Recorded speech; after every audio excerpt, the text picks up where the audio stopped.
وبما أني قادري أقول أدرك عبدك جيلاني أدرك عبدك جيلاني کہ رمضان المبارک کی پہلی تاریخ کو 470 ہجری میں ولیوں کے سردار سلطان الاولیاء حضرت شیخ عبد القادر جیلانی رضی اللہ تعالیٰ عنہ کی ولادت حضرت امام حسن مصطفیٰ کے بعد ظہور امام مہدی تک سرکار غوث پاک کے ٹکر کا نہ کوئی ولی پیدا ہوا نہ پیدا ہو سکتا۔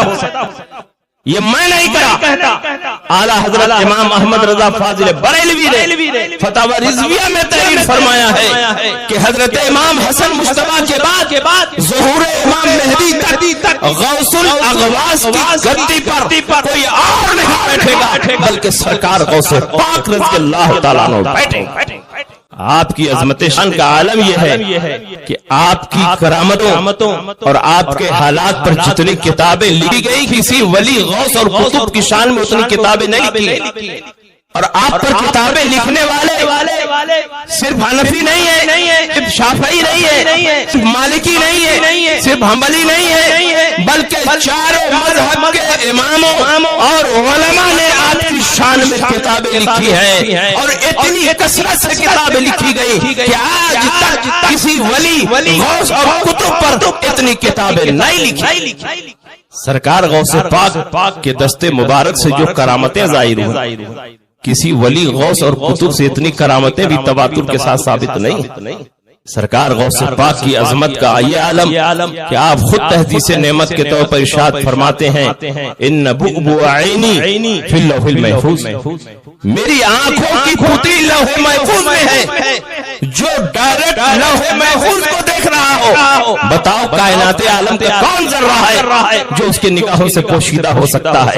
ہر چیز لوح محفوظ میں ہے، اور لوح محفوظ سرکار غوث پاک کے نگاہوں میں۔